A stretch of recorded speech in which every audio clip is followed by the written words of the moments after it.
de la Universidad UNA en la especialización de Administración Pública. En este caso vamos a tocar el tema de lo que es el auge del modelo EASY y pues como país cogimos Brasil.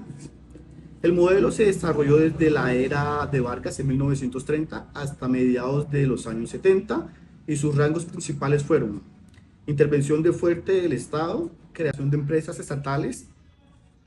Tenemos en una de ellas que fue Petrobras en 1953, Vale de Río 12 en 1942 y Siderurgia Nacional en 1941.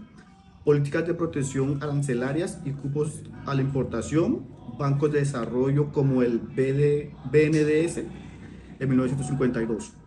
Tenemos también lo que fue la industrialización acelerada, que en este caso encontramos expansión de industrias de bienes de consumo duradero, luego bienes intermedios y finalmente bienes de capital. Intervención masiva en automotriz, siderurgia, naval y maquinaria. Sustitución de impactos apoyada en inversión extranjera.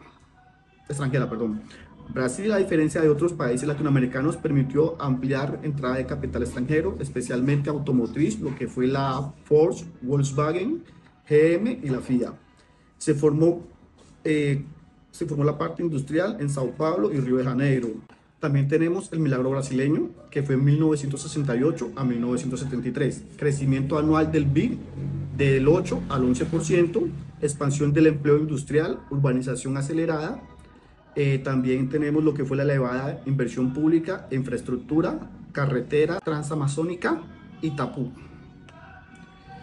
También tenemos lo que fue la crisis de la EASY a mediados de 1970 a 1980.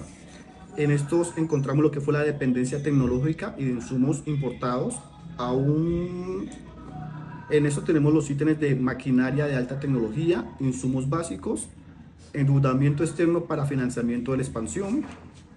Esto hizo que la economía se volviera vulnerable. Choque petroleros en 1973 y 1979. Incrementaron drásticamente los costos de producción y aumentó el déficit en cuenta corriente. Endeudamiento externo excesivo. En el segundo Plan Nacional de Desarrollo de 1974 a 1979 impulsó una industrialización basada en créditos externos baratos. En los años 80, la subida de tasas de Estados Unidos generó una crisis de deuda. También tenemos lo que es el estancamiento y década perdida. Aquí pues encontramos lo que fue la inflación crónica, llegando a la hiperinflación, que esto fue en un periodo de 1988 a 1994. Caída del salario real y el aumento de la pobreza, falta de competitividad internacional y la industria protegida. Otro de los factores que se vio fue el tránsito hacia el neoliberalismo a finales de 1980 y 1990. El viaje se dio con gobiernos de Collor de Mello desde 1990 a 1992 y Fernando Henrique Cardoso entre los años 1995 y el 2000. Apertura comercial, la reducción drástica de aranceles en promedio del 32% en 1988 al 12% en 1994, eliminación, restricciones cuantitativas y importaciones. Aquí tenemos los ítems de privatización masiva, donde encontramos especialmente lo que es el Bajo Cardoso, Vale de Río 12, Telecomunicaciones, Telebras, Siderurgia, Energía, bancos estatales regionales, reorientación del Estado hacia la regulación y de producción. En estos también encontramos la flexibilidad del mercado laboral, donde se introdujo la reducción del costo laborales y menor protección del empleo.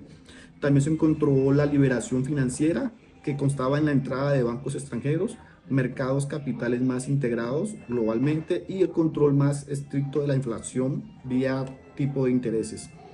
También se introdujo el Plan Real, que esto fue en los años de 1994, ancla nominal y reforma monetaria que derivó en la hiperinflación, impulsó la disciplina fiscal y monetaria compatible con el esquema neoliberal. Consecuencias del tránsito al neoliberalismo. Tenemos lo que fueron las consecuencias positivas y negativas. Dentro de las positivas tenemos la inflación controlada, mayor disciplina fiscal, modernización financiera e integración de cadenas globales. Y en las negativas tenemos la descentralización temprana, lo que se llama la primarización exportada, desigualdad persistente, la dependencia del capital externo y la vulnerabilidad ante la crisis internacional entre los años de 1999 y el 2000. Podemos decir que en resumen cada una de estas etapas que el auge de la ICI fue la industrialización rápida, fuerte del Estado, protección comercial y entrada selectiva de inversión extranjera.